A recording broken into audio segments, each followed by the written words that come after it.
Hello friends, कैसे हैं। मैं धनराज कुमार आपके अपने परिवार स्काई टीचिंग सेंटर के ऑनलाइन प्लेटफॉर्म पर सभी दोस्तों का स्वागत करता हूं। तो आप लोग कैसे हैं। आई थिंक हमारे अनुमान से तो आप लोग अच्छे ही होंगे, स्वस्थ होंगे, मस्त होंगे, ज़बरदस्त होंगे और खूब स्वाध्याय कर रहे होंगे, खूब पढ़ रहे होंगे सीटेट दिसंबर 2024 के लिए।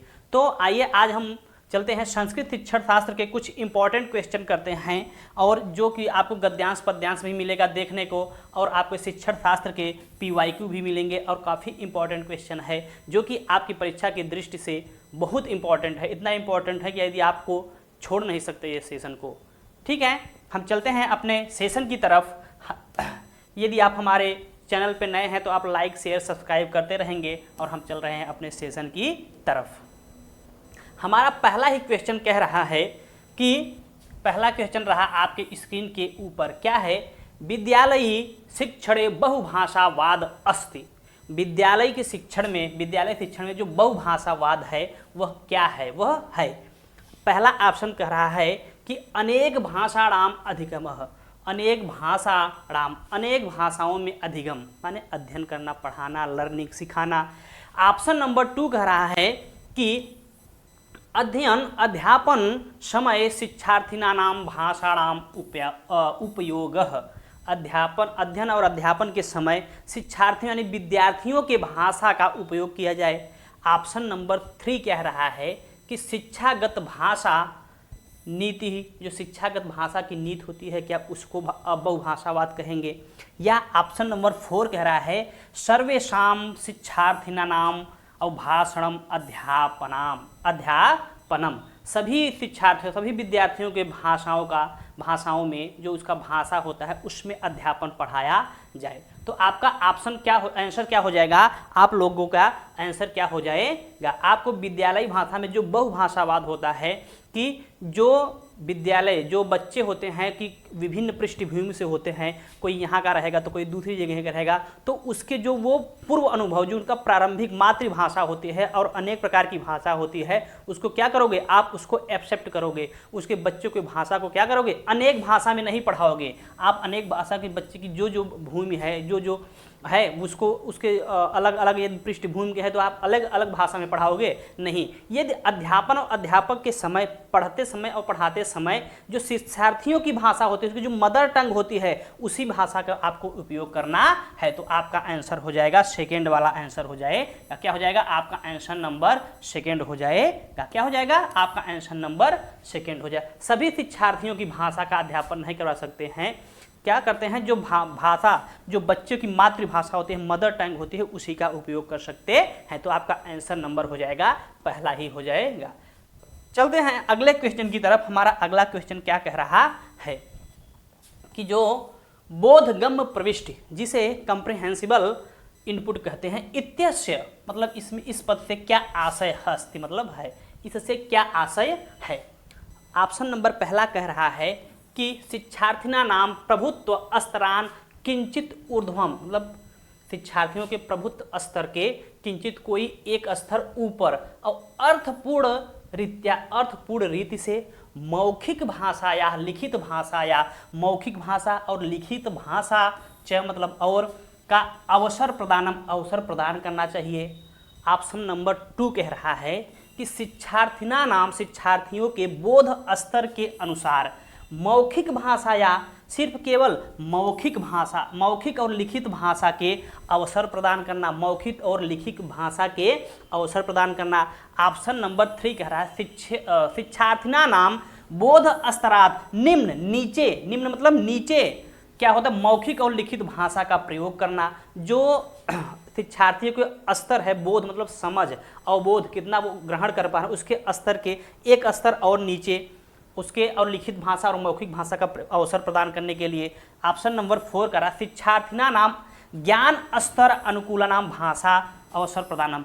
जो शिक्षार्थी के ज्ञान के स्तर के अनुकूल भाषा का अवसर प्रदान करना। क्या आपका ऑप्शन ए हो जाएगा। इसको ऑप्शन ने दिया है, ये हो जाएगा स्टीफन क्रेसन ने दिया है। किसने दिया है भैया, स्टीफन, किसने दिया है डियर, स्टीफन क्रेसन ने दिया है। किसने, स्टीफन क्रेसन ने दिया है। और क्या होता है i प्लस, क्या दिया है i+1, एक स्तर, बच्चों का एक स्तर ऊपर दिया है। तो क्या बोला शिक्षार्थीनां प्रभुत्व, जो शिक्षार्थियों का प्रभुत्व है किंचित कोई उससे ऊर्ध्वम, एक स्तर ऊपर, ऊर्ध्वम मतलब होता है ऊपर, एक स्तर ऊपर। तो आपका आंसर क्या हो जाएगा, पहला वाला ही आंसर सही हो जाएगा। आपका आंसर क्या हो जाएगा, ऑप्शन नंबर ए सही हो जाएगा।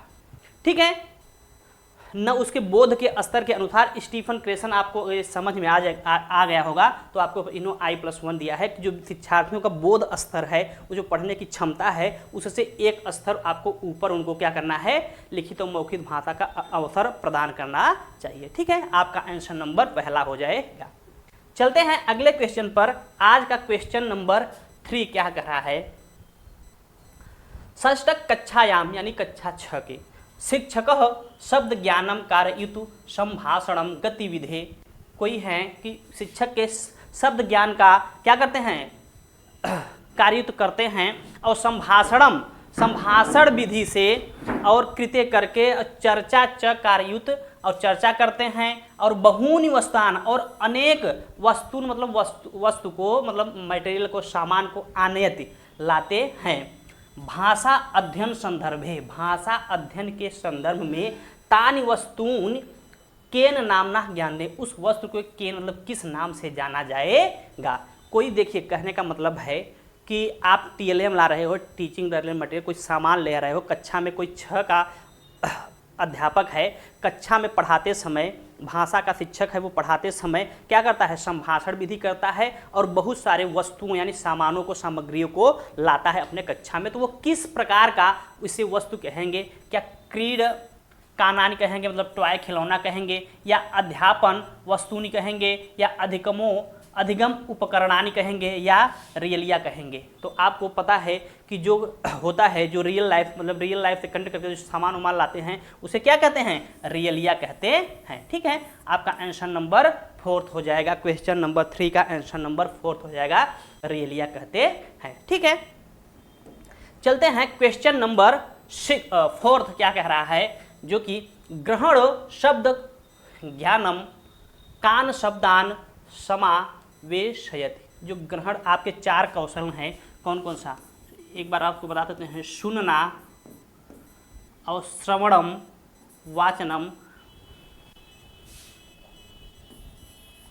संस्कृत है तो संस्कृत में लिख देते हैं श्रवणम, वाचनम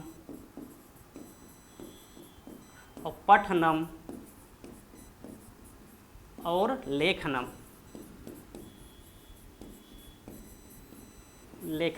आपके कितने 4 कौशल हैं, और जो 2 ग्रहणात्मक कौशल हैं और 2 क्या हैं, उत्पादात्मक कौशल हैं। आप ग्रहण कैसे करते सुन के और या पढ़ के। ये क्या है, 2 सुन के और पढ़ के। ये कौन से कौशल हैं, सुनना और इसके सुनना और पढ़ना क्या है, ग्रहणात्मक कौशल है। क्या है, ग्रहणात्मक कौशल है, ग्रहणात्मक कौशल है। और जो वाचनम और लेखनम है, ये कौन सा, ये उत्पादात्मक कौशल है, उत्पादात्मक कौशल है। कैसा है, उत्पादात्मक कौशल है। ठीक है, उत्पादात्मक कौशल है। ठीक है, तो क्या कह रहा है, अब थोड़ा सा अब चलते हैं अपने कि ये क्या है, ग्रहण शब्द, जो शब्द ग्रहण शब्द ज्ञानम, उसके ग्रहण करता है शब्द के ज्ञान को। कान शब्दान, ये किस शब्द में समावेशित है, क्या श्रवण मात्रेण पठन मात्रेण च अभिज्ञातम, शब्द सुन करके और पठन करके अभिज्ञान करता है, या संभाषण काले, ये आपको ज़्यादा नीचे जाने की जरूरत है। क्या है, पहला ही बता रहा है, श्रवण और पठन के माध्यम से वो क्या करता है, ग्रहण करता है। तो आपका आंसर नंबर पहला ही हो जाएगा। अर्थ स्पष्ट अर्थान शब्द, ऐसा नहीं पठनस्थ प्रथा, ऐसा कुछ है नहीं। तो आपका आंसर नंबर पहला ही हो जाएगा। ठीक है, चलते हैं अगले क्वेश्चन की तरफ। हमारा अगला क्वेश्चन क्या कह रहा है, क्वेश्चन नंबर 5 क्या कह रहा है, आपका लेखन के षष्ठी है, लेखनस्य प्रक्रिया उपागम, यहाँ पे संधि हो गया है, और उ मिलके ओ बन गया है। प्रक्रिया उपागम जैसे प्रोसेस, अप्रोच, टू राइटिंग बोलते हैं।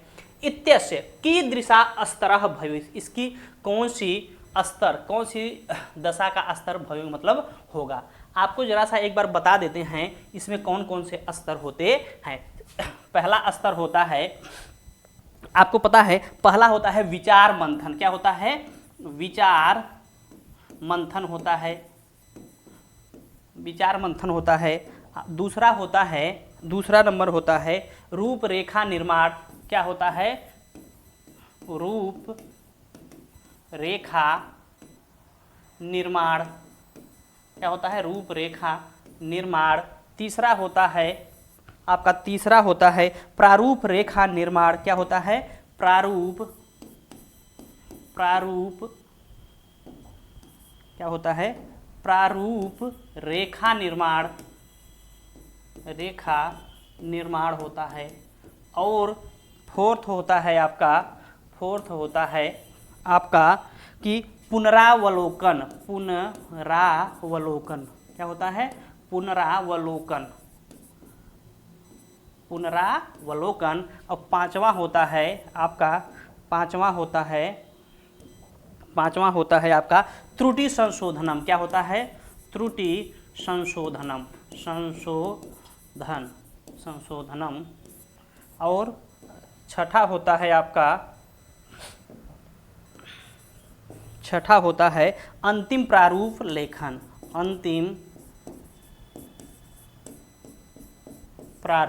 और क्या होता है? अंतिम प्रारूप निर्माण भी बोल देते हैं इसी को, ठीक है। और अंतिम होता है समापन। सातवां होता है प्रकाशन या समापन। प्रकाशन या इसी को समापन बोल देते हैं, ठीक है। अब आगे चलते हैं इसके बारे में। पहला विचार मंथन है, फिर रूपरेखा निर्माण है, फिर प्रारूप रेखा निर्माण है, फिर पुनरावलोकन, उसमें दूसरी बार अवलोकन करते हैं, फिर उसमें क्या कमियां रहती है त्रुटियों को संशोधन करते हैं, फिर क्या करते हैं? अंतिम प्रारूप देते हैं, और फिर प्रकाशन और संपादन कर देते हैं, जिसे वो संपादन समापन भी कहते हैं, ठीक है। आगे चलते हैं। अब अपने आते हैं क्वेश्चन पे। क्या आते हैं? क्वेश्चन पे। आपका क्वेश्चन कह रहा है क्वेश्चन नंबर 5 क्या कह रहा है? तो कि रूपरेखा तैयार करना। और प्रथम ये नहीं, पहला विचार मंथन, संग्रह और संपादनम ऐसा नहीं है। तो आपका रूपरेखा अवलोकन और प्रारूप और संपादन और अंतिम प्रारूप लेखन। तो आपका आंसर नंबर तीसरा हो जाएगा। क्या हो जाएगा? आपका आंसर नंबर 3 हो जाएगा, ठीक है। आपका आंसर नंबर 3 हो जाएगा। चलते हैं अगले क्वेश्चन की तरफ। Question number 6। श्रीनगरे काचित छात्रा। श्रीनगर में काचित कोई छात्रा मलयालम भाषा तृतीय भाषा रूपेण, तीसरे भाषा के रूप में अधीते मतलब अध्ययन करती है, सीखती है, पढ़ती है। अब आगे क्या बोल रहा है कि कक्षायाम परस्पर संपर्क माध्यमेन, और कक्षा में परस्पर एक दूसरे से संपर्क के माध्यम से सा वह स्त्रीलिंग के लिए एक वर्ष में एनाम भाषाम भाषितु पठितुम च शक्नोत, इस भाषा को क्या करते? बोलने लगती है, पढ़ने लगती है। च शक्नोति मतलब पढ़ सकती है। एतम किथ कथ्यते, एतम किम इसको क्या कहते हैं? क्या भाषा अधिगम बोलेंगे, भाषा प्राप्ति बोलेंगे, भाषा में वृद्धि बोलेंगे? ये ऋणात्मकता तो होगी नहीं। ऋणात्मकता द्विभाषिकता होती है कि आप जैसे कोई भी लैंग्वेज, यदि आप मदर टंग यूज करते, कहीं कभी आप शहर में चले जाते हो तो पहली भाषा को बोलते, जो मदर टंग रहती है, वहाँ पे जाके आप क्या करते हो? रहते रह के वहाँ पे आप खड़ी बोली बोलने लगते हो। तो जो आपकी मदर टंग है या जो गांव की भाषा है वो धीरे धीरे छूट जाती है। जब छूट जाती है तो उसमें थोड़ी थोड़ी कमी आ जाती है, वो ऋणात्मकता की तरफ हो जाती है। तो यहाँ पे आपको क्या ऋणात्मकता की बात कहीं नहीं जा रही है, और भाषा वृद्धि की भी बात नहीं हो रही है। किसकी? भाषा वृद्धि की भी बात नहीं रही, न भाषा प्राप्त की। ये क्या हो रहा है? वो क्या मलयालम भाषा तृतीय भाषा के अध्ययन करती है। जब अध्ययन करेगी तो क्या हो जाएगा? अधिगम हो जाएगा। क्या करेगी? अधिगम हो जाएगी। और आपको पता ही है अधिगम कैसे होता है। और अपने परस्पर मतलब वहाँ साथियों के साथ, मित्रों के साथ संपर्क के माध्यम से एक वर्ष में वह उस भाषा को बोल भी लेती है, पढ़ भी सकती है, ऐसा कर सकती है। तो क्या होता है? भाषा का अधिगम हो जाएगा, ठीक है, जो कि आपका ऑप्शन नंबर पहला सही हो जाएगा। चलते हैं अगले क्वेश्चन की तरफ। आपका अगला क्वेश्चन कह रहा है क्वेश्चन नंबर 7, छात्राः लेखनस्य षष्ठी। लेखनस्य बहुभ्य स्तरेभ्य गच्छन्ति। जो छात्र हैं वो लेखन के बहुत सारे स्तरों से होकर के गुजरते हैं। गच्छन्ति मतलब जाते हैं, गुजरते हैं। क्या होता है? जाते हैं या गुजरते हैं। लेखनम प्रति एषाम अवधारणा किम कथ्यते। लेखन की ये जो इसके लेखन के प्रति ऐसी जो अवधारणा है उसको क्या कहते हैं? क्या उत्पादन अवधारणा कहते हैं, प्रक्रिया अवधारणा कहते हैं, या परिच्छेद श्रुत लेख कहते हैं, और व्यक्ति परक अवधारणा कहते हैं? तो क्या हो जाएगा? क्वेश्चन नंबर 7वां का क्या हो जाएगा? इसको अभी आपको हमने बताया कि बहुत सारे स्तरों से होकर गुजरते हैं, जो कि 7 स्तरों से होकर गुजरते हैं। अभी हमने इसके पहले वाली ही स्लाइड पे बताया, इसके थोड़ा सा पहले ही वो कौन सा हो जाएगा? प्रक्रिया अवधारणा हो जाएगा। कौन सा हो जाएगा? आपका प्रक्रिया अवधारणा हो जाएगा। बहुत सारे प्रक्रियाओं से होकर के गुजरते हैं। जैसे पहले क्या करते हैं लिखने में, तो पहले विचार मंथन करेंगे, फिर प्रारूप लेखन, फिर उसको अवलोकन करेंगे, फिर त्रुटि संशोधन करेंगे। तो बहुत सारी प्रक्रियाओं से होकर के वो क्या प्रोसेस अप्रोच रहते हैं। कोई बहुत सारी प्रक्रियाओं के एक के बाद दूसरी, दूसरी बाद तीसरी, ऐसे प्रक्रियाओं से होकर गुजरते हैं। तो उसी को क्या बोलते हैं? प्रक्रिया अवधारणा बोलते हैं। तो आपका आंसर नंबर 2 सही हो जाएगा। आगे चलते हैं।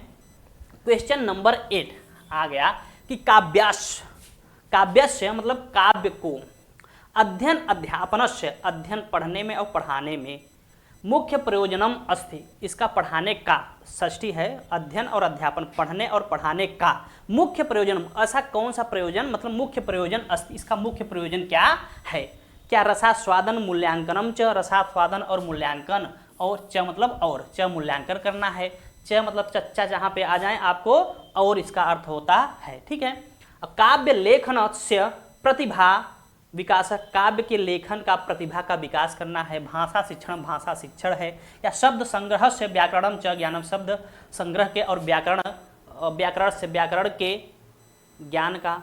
तो क्या हो जाएगा? काव्य के पढ़ने का उद्देश्य क्या होता है? बच्चों को रसास्वादन हो। क्या हो जाए? रसास्वादन हो। ये पहला ही ऑप्शन आपका सही हो जाएगा। क्वेश्चन नंबर ए फॉर पहला ही सही हो जाएगा। जो काव्य पढ़ाया जाता है वो बच्चों को रसास्वादन के लिए पढ़ाया जाता है। ठीक है, चलते हैं आगे क्वेश्चन पे। हमारा अगला क्वेश्चन क्या कह रहा है? क्वेश्चन नंबर कि प्रमाणिक पाठ्य पुस्तक अस्ति, जो हमारी प्रमाणिक पाठ्य पुस्तक है वो क्या है? पहले हम बता देते हैं। जो आपकी पाठ्य पुस्तक होती है, जो पाठ्य पुस्तक होती है वो अप्रमाणिक सामग्री होती है। कैसी होती है? अप्रमाणिक सामग्री होती है। सामग्री होती है। पाठ्य पुस्तक आपकी कैसी सामग्री है? अप्रमाणिक सामग्री है। कैसी? अप्रमाणिक सामग्री होती है। अब आपको थोड़ा सा और सरल हो जाएगा आंसर में। पहला ऑप्शन कह रहा है तत्पाठ्यम कथनम यत पाठ्य पुस्तक लेखक लिखितम। दूसरा कह रहा है संदर्भा अनुसारम मौलिक पाठ्यम। तीसरा बोल मौलिक पाठताम पूर्णतया परिवर्तितम संशोधितम च। आंसर नंबर तीसरा ऑप्शन नंबर 4 करा है दत्त कार्य रूपेण छात्र है कथा भी चित्रश्च अलंकृतम, मतलब अलंकृत मतलब शोभित करने के, अलंकृत करने के लिए। ऑप्शन जो प्रमाणिक पुस्तक होती है, क्वेश्चन नंबर 9 का क्या हो जाएगा कि क्या हो जाएगा? जो प्रमाणिक पाठ्य पुस्तक है वो क्या संदर्भ अनुसार क्या होता है? यदि आपको संदर्भ अनुसार दे जाए तो उससे बेहतर आपका ऑप्शन होगा नहीं। ये टैग वर्ड है। क्या है? टैग वर्ड है। तो आपका आंसर हो जाएगा, आपको आगे बढ़ने की जरूरत ही नहीं है, आपका आंसर नंबर 2 हो जाएगा। ठीक है। अब आ गया कि क्वेश्चन नंबर 10वां। क्वेश्चन नंबर 10वां आपके स्क्रीन के मूल अंतर वैयक्तिक संप्रेषण कौशल अस्ति, आपका बिक्स के बारे में होता है। देखिए बिक्स होता क्या है? बिक्स और काल्प दो होते हैं, बिक्स और CALP, बिक्स और काल्प। देखिए बिक्स होता है जो आप बेसिक इंट्रापर्सन कम्युनिकेशन स्किल, जो आप आम तौर पे डेली भाषा का यूज करते हो, जैसे घर पे, परिवार में, मित्रों के साथ, सहपाठियों के साथ, कक्षा के जो बाहर करते हो उसको क्या बोलते हैं? बिक्स है। आप जो दैनिक दिनचर्या में प्रयोग करते हैं, जैसे का हो, का हलवा, और अपने यार दोस्त और ब्रो हाउ कैसे बोलते हो, ये सब बोलते हो, उसको बिक्स कहते हैं, जो दैनिक दिनचर्या की भाषा में। और जो काल्प होता है, जो कॉग्निटिव से होता है, वो आप जैसे किसी के पत्र लिख रहे हो, आप किसी को पत्र लिखोगे तो आप ऐसे का हो कैसे नहीं, आप क्या करोगे, आप उसमें ट्रेडिशनल लैंग्वेज का यूज करोगे, अच्छे से लिखोगे। और आप किसी को लेटर लिख रहे हो, आप कोई निबंध लिख रहे हो, ये सब किस में होगा है, वो सब काल्प में आता है। और जो विक्स होता है वो आपकी जो दिनचर्या वाली लाइफ वाली भाषा होती है उसी को क्या बोल रहे हैं, विक्स कहते हैं। अंतर व्यक्ति एक दूसरे के साथ संप्रेषण का होता है, एक दूसरे से बातचीत करने में, ठीक है। तो ये क्या है, सूक्ष्म विचाराणाम, अपने विचारों को संप्रेषणार्थम भाषा, और संप्रेषण का जो भाषा है। और युव छात्रे संवाद भाषा, जो छात्र होते हैं उसमें संवाद की भाषा। अत्र एव आज की अधुना मतलब आज की आधुनिक तत्कालिक भाषा है। और तीसरा बोल रहा है संवाद योग्य भाषा शिक्षण, जो संवाद के योग्य में भाषा की जाती है वो। अत्र ये जो आज की जो आधुनिक भाषा है, क्या है, जो आधुनिक भाषा है, आज की भाषा है, उसी को क्या बोलते हैं, विक्स बोलते हैं। तो आपका आंसर नंबर 3 हो जाएगा। जो आजकल की भाषा है, जो आम जन की प्रयोग करते हैं, जो घर के बाहर, घर के मतलब सहपाठियों के साथ, मित्रों के साथ, दोस्तों के साथ, यारों के साथ, ये सब इसको क्या बोलते हैं, विक्स बोलते हैं, ठीक है। आपका जो अधुना मतलब आज की आधुनिक भाषा, तात्कालिक भाषा, ठीक है, आज की भाषा। तो आपका आंसर नंबर 3 सही हो जाएगा। चलते हैं अगले क्वेश्चन पर। हमारा अगला क्वेश्चन रहा आपके क्वेश्चन नंबर 11। क्या है, भाषा मूल्यांकनस्य, भाषा के मूल्यांकन का प्रयोजनम अस्ति। भाषा के मूल्यांकन का आपको देखना है कि भाषा का मूल्यांकन, छात्र का मूल्यांकन नहीं कह रहा है, आपके भाषा का मूल्यांकन का क्या प्रयोजन अस्ति मतलब है, छात्राणाम उपलब्धि मापनम, छात्र की जो उपलब्धि है उसका मापन करने के लिए। ऑप्शन नंबर बी कह रहा है कि छात्राणाम स्वकक्षायाम स्थान निर्धारण, छात्रों के अपने कक्षा का या कक्षा में स्थान निर्धारण करने के लिए। और ऑप्शन नंबर 3 कह रहा है तेषाम, उसके संपूर्णया संकलितया च उपलब्धि मापन, उसके संपूर्ण और संकलित, अच्छा मतलब और उपलब्धि का मापन करने के लिए। और तीसरा ऑप्शन नंबर 4 कर रहा है छात्राणाम भाषा दक्षता मापनम, जो छात्रों के भाषा में आपका भाषा का मूल्यांकन होगा तो किसकी दक्षता होगी, दक्षता मतलब प्रवीण, उसमें जो प्रवीण है, बोलने में अच्छा है, तो उसके क्या होगा, छात्राणाम छात्रों के भाषा दक्षता, भाषा की दक्षता का मापन किया जाता है। तो उसको क्या बोलते हैं, आपका भाषा का मूल्यांकन तभी होगा, उसका संपूर्ण तो आप मापन नहीं करोगे। यदि वो भाषा की मूल्यांकन हो रहा है तो भाषा में दक्ष है, कितना प्रवीण है, उसको कितना सहजता से अभिव्यक्त कर पा रहा है, अपने विचारों को कैसे कितना बढ़िया से अभिव्यक्त कर पा रहा है, बोल पा रहा है कि नहीं, वही तो भाषा की दक्षता होगी। ऐसा तो नहीं उसका संपूर्ण मूल्यांकन आप करोगे, सिर्फ उसकी भाषा की दक्षता आप करोगे ना। तो आपका आंसर नंबर 4 हो जाएगा। क्या हो जाएगा, आंसर नंबर 4 हो जाएगा। आपका आंसर नंबर क्या हो जाएगा, 4 हो जाएगा। कि छात्रों के क्या हो जाएगा, जो छात्रों की भाषा का दक्षता का उसका मापन किया जाता है, ठीक है। चलते हैं अपने अगले क्वेश्चन की तरफ। क्वेश्चन नंबर 12 पर रहा आपके स्क्रीन के ऊपर। पठन के क्रम में एक छात्र कानिचित कोई अनुबोध नानी, कोई अनुबोधिन मतलब प्रॉम्प्ट्स है, गृहीत मतलब ग्रहण करता है। यत की अर्थबोधनम सुकरम भवति एतम किम कथ्यते, वो ऐसा मतलब सुकरम मतलब होता है कि मतलब सरल होता है, सुकरम मतलब वो सरल होता है, सुकरम मतलब सरल होता है, उसके लिए क्या होता है, सरल हो जाता है, ठीक है। तो अनुबोधनम मतलब अर्थ संकेत कर रहा है, अनुबोधनम मतलब क्या होता है कि अर्थ संकेत करना, ठीक है, अर्थ संकेत क्या होता है, अर्थ संकेत, ठीक है। वो किसी एक छात्र है, किसी का अर्थ संकेत करके ग्रहण कर रहा है, वह अर्थ अवबोध मतलब उसको फिर सुनने में वो सरल हो जाता है। एतत् किम कथ्यते, वह ऐसा क्या कह रहा है, क्या द्रुत पठनम, क्या वो द्रुत मतलब तेज से पढ़ रहा है, जिसके स्कीमिंग बोलते हैं, ठीक है। और लयबद्ध पठनम जिसे स्कैनिंग बोलते हैं। अर्थ संकेतानि और सूत्र संकेतानि फार्मूला इसके क्या बोलते हैं। क्वेश्चन नंबर 12 के क्या बोल रहा है, अर्थों को वो संकेत के माध्यम से सीख रहा है, किसके, अर्थ संकेत के माध्यम से सीख रहा है, तो क्या हो जाएगा आपका आंसर नंबर 3 सही हो जाएगा। क्या, अर्थों को संकेत के माध्यम से वह सीख रहा है। कैसे सीख रहा है भैया, अर्थों को वो संकेत के माध्यम से सीख रहा है, तो आपका आंसर नंबर 3 हो जाएगा। क्योंकि अनुबोधान, अनुबोध नानी मतलब अर्थों को संकेत के माध्यम से ग्रहण करता है, सीखता है, एक्सेप्ट करता है, तो आपका आंसर नंबर अर्थ संकेतान हो जाएगा। ठीक है, आगे बढ़ते हैं। आपका क्वेश्चन नंबर 13, क्वेश्चन नंबर 13 है कि क्या बोला है, देखिए क्वेश्चन थोड़ा बड़ा है, आप लोग घबराइएगा नहीं, जो जितना बड़ा रहता है उतना ही सरल होता है। कि भाषा शिक्षक, कोई भाषा का शिक्षक है, आप इसमें से टैग वर्ड पकड़ना सीखना। टैग वर्ड पकड़ोगे तो आपका आंसर तुरंत समझ में आ जाएगा।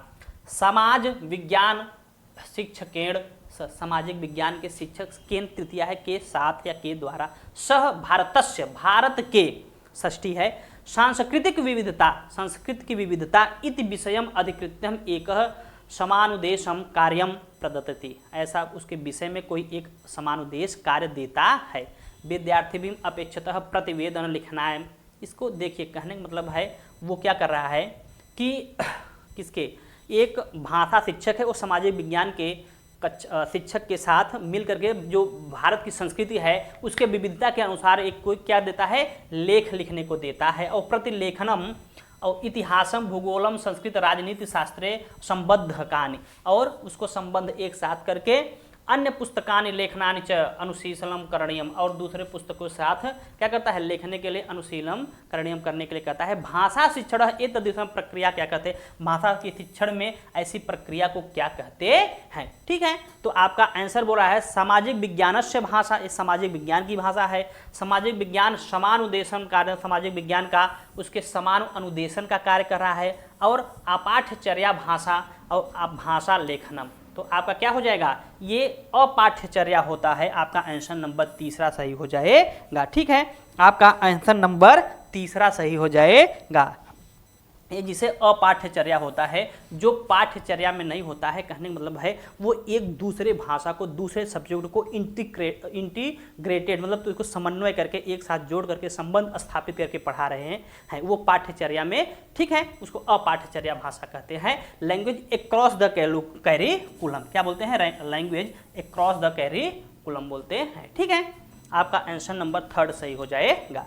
चलते हैं अगले क्वेश्चन की तरफ। हमारा अगला क्वेश्चन क्या कह रहा है, क्वेश्चन नंबर 14 कह रहा है कि समिति अवबोध बलेन, समिति मतलब समुदाय के अवबोधन के बल के द्वारा, विद्यार्थी मतलब कहने का मतलब है कोई एक विद्यार्थी है,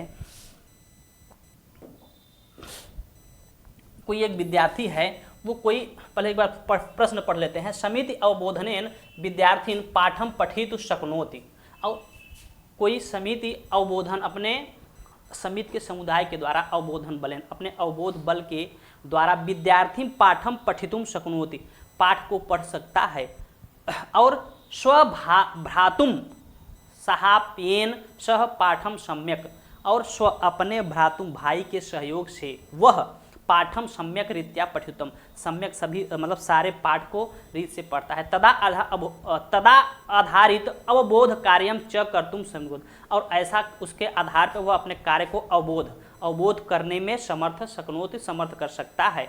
पठन शिक्षणयो ऐसा पद्धति कहते हैं। पठन के शिक्षण में इस पद्धति को क्या कहते हैं, क्या कोचिंग कहते हैं या ट्यूटरिंग कहते हैं, पृष्ठाश्राम जिसे स्कैफोल्डिंग कहते हैं, निवेश परिकल्पना बोलते हैं। तो आपका क्या हो जाएगा, आपका इसे क्या बोलते हैं, स्कैफोल्डिंग बोलते हैं। क्या बोलते हैं, स्कैफोल्डिंग बोलते हैं। जरा सा इस पर आपका स्कैफोल्डिंग क्या बोलते हैं, इसे स्कैफोल्डिंग बोलते हैं। क्या बोलते हैं, स्कैफोल्डिंग है, जिसे किसने दिया था, वाइगोत्स्की ने दिया था। वाइगोत्स्की ने दिया था। किसने दिया था, वाइगोत्स्की ने दिया था।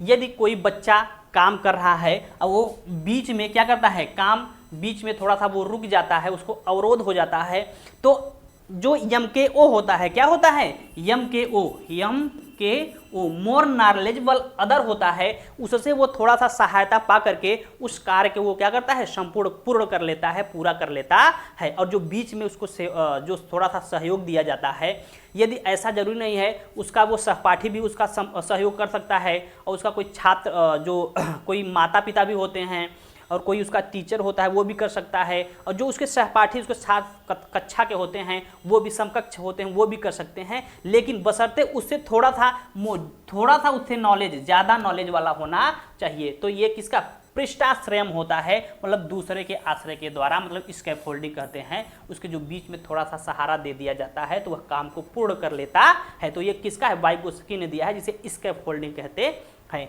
आपको इंग्लिश दिया है, इससे अच्छा तो ऑप्शन हो ही नहीं सकता है। ठीक है, तो चलते हैं अगले क्वेश्चन पे। क्वेश्चन नंबर अब आ गया क्रिएटिविटी से रचनावाद। रचनावाद शिक्षण सिद्धांत रूपेण मन्यते। रचनावाद जो शिक्षण हो वो किस सिद्धांत के रूप में मन्यते माना जाता है या मानते हैं। ठीक है, आपका आंसर क्या है, बालाह नव ज्ञानम अर्जनम कुर्वन्ति। नवीन ज्ञानों को अर्जन करने में और कक्षा शिक्षण माध्यम और कक्षा के शिक्षण के माध्यम से सिर्फ नए नए ज्ञानों को अर्जन करने के लिए। ऑप्शन नंबर बी कह रहा है संरचित प्रविधि माध्यमेन भाषा शिक्षते। तो संचरित होता है, संरचित होता है, प्रविधि के माध्यम से भाषा का शिक्षा करते हैं। और ऑप्शन नंबर 3 एकेन एव विविधाम सर्वेश छात्रा। एक ही एव मतलब एक ही विधि से सभी छात्र क्या करते हैं, शिक्षन्ते शिक्षा ग्रहण करते हैं या सीखते हैं। एकेन एक ही एव मतलब ही विधिनाम विधि से सर्वे सभी छात्रा शिक्षन्ते सभी एक ही विधि से सभी छात्र शिक्षा सीखते हैं या ग्रहण करते हैं। ऑप्शन नंबर 4 कह रहा है बालाः पूर्व ज्ञानाम संयोगेन शिक्षयन्ति। जो बालक होते हैं पूर्व ज्ञान के संयोग दे शिक्षा क्या करते हैं, सीखते हैं। तो आपका जो है ये रचनावादी जो कहते हैं, जो बालक होता है अपने पूर्व ज्ञान से, अपने पूर्व अनुभव के आधार से क्या करते हैं, शिक्षा जो नई नई चीज़ों को रचनावाद कुछ नया अन्वेषण करके खोज करके वो क्या करते हैं, क्रिएटिविटी से क्या करते हैं, अपने पूर्व ज्ञान के संयोग से शिक्षा में को सीखते हैं और ग्रहण करते हैं। तो आपका आंसर नंबर 4 हो जाएगा। सभी जो जितने भी विद्यार्थी होते हैं एक ही विधि से क्या करते हैं, क्या सीखते हैं, नहीं सीखते हैं। तो आपका आंसर हो जाएगा 4th आंसर हो जाएगा। ठीक है, आगे चलते हैं क्वेश्चन नंबर। अच्छा, अब आ गया आपका निर्देश, आपका एक गद्यांश आ गया। अधोलिखितम गद्यांशम पठित्वा। अधोलिखित नीचे दिए गए गद्यांश को पठित्वा पढ़ करके तदा आधारित प्रश्नानाम उसके आधार पर प्रश्नों को किसने 31 थे 38 मतलब 31 थे 38 तक विकल्प उत्तरकेशु मतलब विकल्पों उत्तरों में से उचिततम सबसे उचित उत्तरम चित्वा चुन करके लिखता मतलब लिखो। अब आपको उचितम मतलब सबसे उचित उत्तर जो होगा उसी को चुन करके आपको लिखना है। ठीक है, अब आपका गद्यांश है कस्मित चित नगरे मंथर को नामः तंतुवायः प्रतिवसति। कस्मित नगरे मतलब किसी नगर में, कोई निश्चित नहीं है, किसी नगर में मंथर को, मंथर नाम का, तंतुवायः मतलब होता है जुलाहा, क्या होता है, जुलाहा, प्रतिवसति स्म, प्रति मतलब वसत मतलब वास करता था, रहता, स्म मतलब था, ये भूतकाल वाले, स्म मतलब था, थी मतलब वो वास करता था, वहाँ पे रहता था। ठीक है, संतोष है। और कदाचित तस्य सर्वाणि उपकरणानि भग्नानि। कदाचित किसी कारणवश तस्य मतलब उसके सर्वाणि सभी, उपकरणानि भग्नानि उसके सभी उपकरण जो थे तो वो टूट गए। भग्नानि मतलब टूट गए। उठावा बोला क्या कहा, आवाज में देखा था।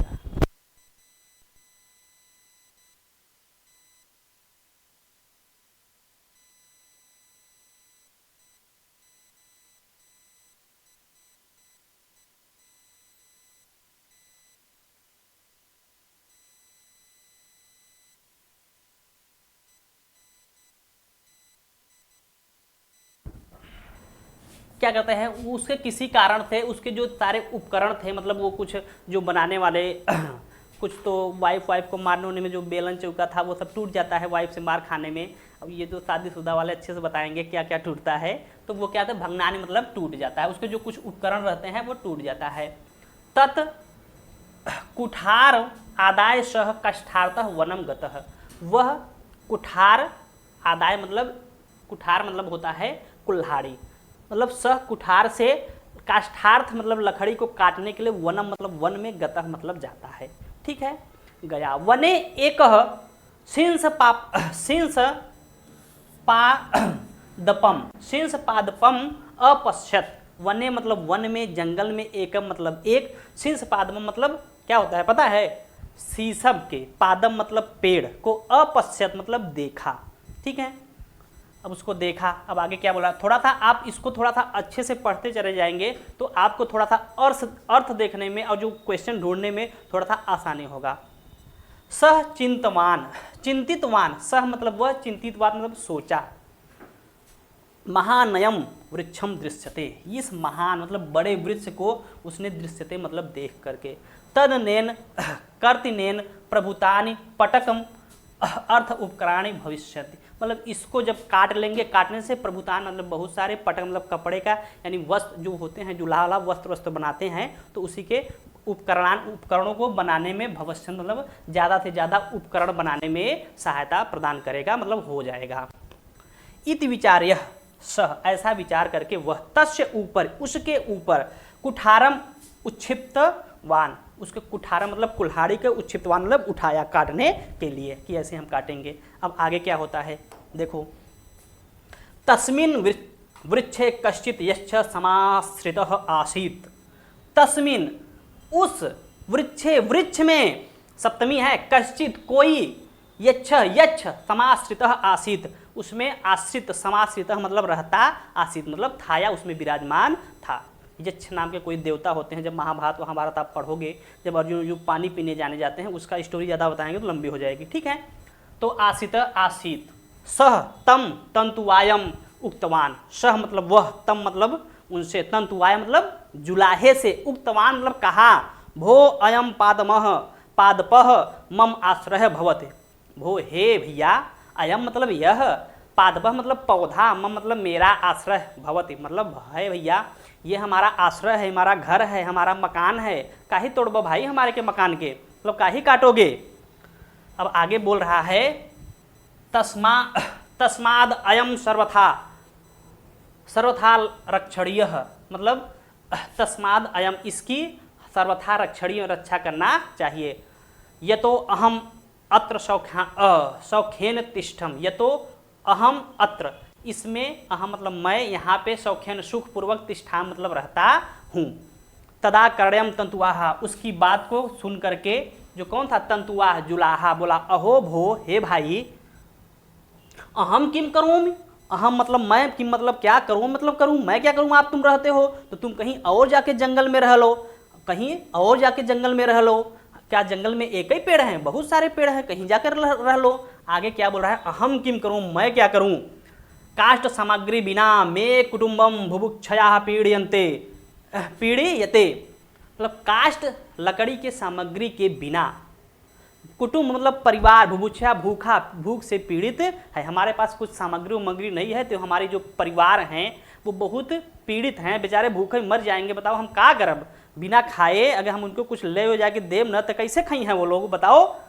अब आगे क्या बोला है, तस्मात् तवक्तम अन्यत्र गम्यताम, और तुम तो अन्यत्र दूसरी जगह चले जाओ, जाके रह लो, अब जंगल में तो बहुत सारे पेड़ हैं। अहम एन कीर्ति श्याम, मैं ऐसा करूँगा। यक्ष आह भो, फिर यक्ष बोला, ठीक है, वो अहम तुष्टो अस्मि, मैं तुमसे संतुष्ट हूँ, मतलब संतुष्ट हूँ, प्रसन्न हूँ।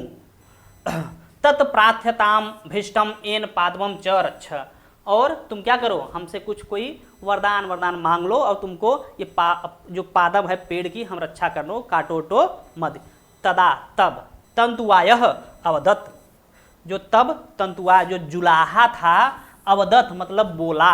अब क्या बोला, इदानीम स्वगृहा, इदानीम मतलब इस समय, स्व मतलब अपने, गृह मतलब घर, गत्वा मतलब जाकर, और स्वमित्रम अपने मित्र थे, स्वभार्यम अपने पत्नी से, च मतलब और, पिष्ट्वा त्वा प्रत्यय है पूछ करके, क्या कहते हो, अगमिष्यामि, अपने इदानीम इस समय अपने घर पे जा करके अपने मित्र से, अपने पत्नी से, और मतलब च इधर आ जाएगा, च और अपने पत्नी से पृष्ठवा मतलब पूछ करके, अगमिष्यामि आता हूँ, यच्छ अनुमतिम दत्तवान, जो यच्छ थे उसमें अनुमति दत्तवान दे देते हैं कि जाओ भैया पूछ करके आओ कि आपको क्या चाहिए। ठीक है, ये रहा आपका गद्यांश। अब गद्यांश के आधार से हम चलते हैं प्रश्न को ढूंढते हैं। ठीक है, अब क्वेश्चन नंबर 31 कह रहा है आपके स्क्रीन के ऊपर। अब देखो, अब इतना बढ़िया से समझा दिए हैं, हमें नहीं लगता है आपको अब गद्यांश पढ़ने की दोबारा जरूरत है। ठीक है, रक्षयाः योगे इत्यर्थे क पदः अनुच्छेदे प्रयुक्तः तचित्वा लिखितः। जो रक्षयाः पद है इसके योग में कौन सा पद प्रयुक्त हुआ है, किसमें, गद्यांश में, क्या सेचनीय हुआ है, पठनीय हो, दर्शनीय, रक्षणाय मतलब रक्षा करना, तो आपका आंसर नंबर पहला हो जाएगा, ज़्यादा सोचने की जरूरत ही नहीं है। रक्षया मतलब रक्षा करने, रक्षणीय अनियर प्रत्यय है। ठीक है, आपका आगे चलते हैं। क्वेश्चन नंबर 32 क्या करा है, परिवारः इति शब्दस्य समानार्थ शब्द अनुच्छेदे प्रयुक्तम। मतलब जो परिवार शब्द है, इतना तो आप लोग पढ़े हो कि परिवार शब्द का जो समानार्थी शब्द है, क्या है उसका समानार्थी, इस अनुच्छेद में कौन सा प्रयुक्त हुआ है, क्या कुटुंब हुआ है, जलराशि है, ग्राम है, दृश्य है। तो आपको पता ही है कि परिवार सब क्या होता है, कुटुंब होता है भैया, क्या होता है, कुटुंब होता है। तो आपका ऑप्शन नंबर ए सही हो जाएगा। ठीक है, आगे चलते हैं कि भो अहम तुष्टो अस्मि इति क अवदत्। भो मतलब हे भाई, अहम मतलब मैं, तुष्टो मतलब संतुष्ट हूँ, इति ऐसा, कह मतलब किसने, अवदत् मतलब बोला। बताओ भैया किसने बोला, यक्ष मित्रम बोला, यक्ष की पत्नी उनकी मेहरारू उनकी वाइफ ने बोला, या तंतुआय जुलाहा ने बोला, या यक्ष ने बोला। किसने बोला, यक्ष ने बोला। किसने बोला, यक्ष ने बोला कि मैं संतुष्ट हूँ, अब आप मांगो, क्या मांगते हो। उसने बोला कि आप इदानी इस समय हमें कुछ थोड़ा सा समय दे दो, हम जाके अपने मेहरारू से, अपने मित्र से जाके पूछ करके आते हैं, क्योंकि आदमी जो कोई होता है जिसकी शादी उदी हो जाती है, बिना वाइफ की मर्जी से कोई काम नहीं करता है, नहीं बल भर मारे जाएंगे। ठीक है, आगे चलते हैं। क्वेश्चन नंबर 34 कह रहा है, तंतु वायस्य नामक किम अर्थ। जो जुलाहा था उसका बेचारे का क्या नाम था। यदि आपको नहीं नाम पता है तो क्या नाम था उसका, थोड़ा सा आपको ले चलते हैं आपको गद्यांश के ऊपर। किसी मंथरका नाम का तंतुआय, किस नाम का, मंथरको नाम का एक तंतुआय मतलब जुलाहा रहता था। आपका पहले ही लाइन में आंसर है। तो ठीक है, तो किस नाम का था, मंथरकह नाम का था। किसका नाम था, मंथरकह नाम का जुलाहा रहता था। ठीक है, आगे चलते हैं। क्वेश्चन नंबर 35 कह रहा है, कुठारम आदाय सह वनम किमर्थम गतः। वो कुठार से, कुल्हाड़ी से वह वनम, वन में, किम अर्थम किसके लिए, गतः मतलब गया था या गया। ठीक है, काष्ठार्थम लकड़ी के लिए, या भ्रमण घूमने के लिए, धनार्थनम धन अर्जन के लिए, बरार्थनम बल के लिए। किस लिए गया, वो काष्ठार्थम मतलब लकड़ी काटने के लिए गया था। ये तो पहले लाइनिया में, दूसरे लाइनिया में है ना कि लकड़ी काटने के लिए गया था। तो वहाँ उसमें यक्ष महाराज आ गए, बोले नहीं इसमें हमारा वास है, तुम इसे नहीं काट सकते हो। तो आपका आंसर नंबर पहला हो जाएगा। ठीक है, क्वेश्चन नंबर 36 कह रहा है, अचिंतयत, क्या मतलब, इति पदस्य समानार्थक शब्द अनुच्छेदे अस्मिन् प्रयुक्तः तचित्वा लिखितः। अचिंतयत पद का कौन सा समानार्थक शब्द है, अनुच्छेदे अस्मिन् इस अनुच्छेद में प्रयुक्त मतलब प्रयोग हुआ है। अचिंतयत मतलब चिंता, सोच, क्या है आपका, लिखितवान तो होगा नहीं, दृष्टवान होगा नहीं, पठितवान तो नहीं होगा, चिंतितवान होगा। क्या होगा, चिंतितवान हो गया, मतलब सोच करके उसने बोला। ठीक है, आगे चलते हैं। क्वेश्चन नंबर 37, तरु। देखिए कितना सरल सरल क्वेश्चन आते हैं, ये सब PYQ है। तरल इति पदस्य पर्यायः, इति षष्ठी है, इति मतलब इस पदस्य मतलब पद का पर्याय भवति क्या होता है, ब्रह्मरा वृक्ष आपको पता ही है ये क्या है, तरु मतलब वृक्ष होता है, नदी उदी तो होता नहीं है। तो चलते हैं अपने अगले क्वेश्चन की तरफ। क्वेश्चन नंबर 31, अल्पान इति पदस्य विलोमस्य अनुच्छेदे प्रयुक्तः, इसमें जो क्या है अल्पानि, क्या है अल्पानि इति, इस पद में विलोम क्या होगा, अल्पानि का मतलब क्या होगा, क्या कृष्णांडम होगा, भर्तृहरि होगा, प्रभुतान हो गया, नारकीय, प्रभुत मतलब ज्यादा हो जाएगा, ठीक है, कृष्णांडम नहीं होगा, तो आपका प्रभुत मतलब ज्यादा, क्या होगा ज्यादा हो जाएगा। तो आपका आंसर नंबर क्वेश्चन नंबर 38 था, यही जो कि आपका अंतिम क्वेश्चन था, ठीक है। तो आज के लिए बस इतना ही। यदि आपको सेशन कैसा लगा है आप हमारे कमेंट अवश्य करिए, और हमारे चैनल पे नए हैं तो हमारे चैनल को लाइक सब्सक्राइब अवश्य करिए। तब तक के लिए जय हिंद।